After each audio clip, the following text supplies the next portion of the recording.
শোণিতপুৰ জিলাৰ অন্তৰ্গত ঢেকিয়াজুলি আৰক্ষী থানা এলেকাৰ গাধাজুলিত থকা হুছেইন ই ৰিক্সা সাৰ্ভিস চেণ্টাৰত নিশা সংঘটিত হয় অগ্নিকাণ্ডৰ ঘটনা।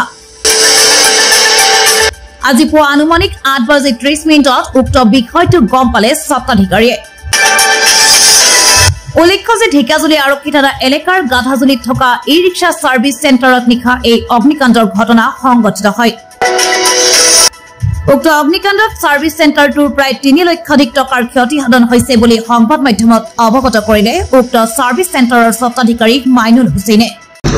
অগ্নিকাণ্ড মানে আপোনাৰ ধৰক না অনুমানিক 8:30 বজাত মই পোৱালিক 8:10 স্কুলত দিলোঁ। স্কুলত দি কেনে মই দোকানত ওলাইছোঁ আহি মানে বাটৰ পৰাই দেখোন যে দোকানত মানে ধোঁৱা ওলাই আছে। ধোঁৱা ওলা দেখি মানে যেনে তেনে মই গাড়ীৰ পৰা নামি কিনে চাটাৰটো খোলাৰ লগে লগে ই ৰিক্সা ড্ৰাইভাৰ কেইটামান কিছুমান আছিলে, বহুতখিনি আহিলে। আহি কিনে মানে দেখোন যে জুই নাই, খালি ধোঁৱা আছে। তাৰপিছত এইবিলাক টানি টুনি ওলোৱাৰ পিছতো আৰু এইবিলাক বহুত ক্ষতিপূৰণ হৈছে। মোৰ অনুমানিক মিনিমাম 3 লাখ টকা মানৰ ক্ষতিপূৰণ হৈছে।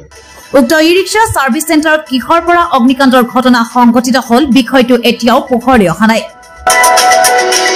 এই সন্দৰ্ভত আজি ঢেকিয়াজুলি আৰক্ষী থানাত এজাহাৰ দাখিল কৰিছে স্বত্বাধিকাৰীয়ে। ইপিনে ভূমিৰ স্বত্বাধিকাৰী তথা সাৰ্ভিস চেণ্টাৰখনৰ কোঠা মালিক ৰীনা দাস উক্ত স্থানত উপস্থিত হৈ ইয়াৰ তদন্তৰ দাবী জনোৱাৰ লগতে ক্ষতিপূৰণৰ দাবী জনায়। মইতো প্ৰথমতে গম পোৱা নাছিলোঁ। তেখেতে ফোন কৰাৰ লগে লগে মই ঘটনাস্থলীত আহি দেখিছোঁ নাই, জুই লাগিছে সঁচাই। আৰু এইটো মানে কি এতিয়া ক'ৰ পৰা লাগিলে সেইটোতো নাজানো। এতিয়া তেখেতে আপোনালোকে তদন্ত কৰি যেনেকৈ হওক এইটো তেখেতে কিবা এটা যদি সুবিধা বা পায় বা কিবা কৰে সেইটো আপোনালোকে বিবেচনা কৰি কেনেকৈ কি কৰে কৰিব। আৰু মানে ঘটনাটো মানে যেতিয়া জুই লাগি গৈছে, ধোঁৱা ওলাই আছে, জুইটো নাই, ধোঁৱা ওলাই আছে। ধোঁৱাটো ওলাওঁতে মানে চব মানে আমাৰ ৰাইজ মানে পাব্লিক ইয়াত যিমান টমটমলা আছিলে চব দৌৰিয়ে মানে চাওঁ খালি ধোঁৱা ওলাই আছে, চবে আহি মানে এইটো জুইটো নিমাই দিলোঁ। আৰু মানে এনেকুৱা হৈ গ'ল, মানে আমাৰ ফায়াৰ ব্ৰিগেড টাইম পোৱা নাই। আৰু মানে এনেকুৱা হৈ গ'ল, দোকানত ইমান টকাৰ মাল খাই সম্পত্তি আছে, এইকাৰণে আমি মানে টাইম পোৱা নাই যেনে ইয়াত ফায়াৰ ব্ৰিগেড মাতিবৰ কাৰণে।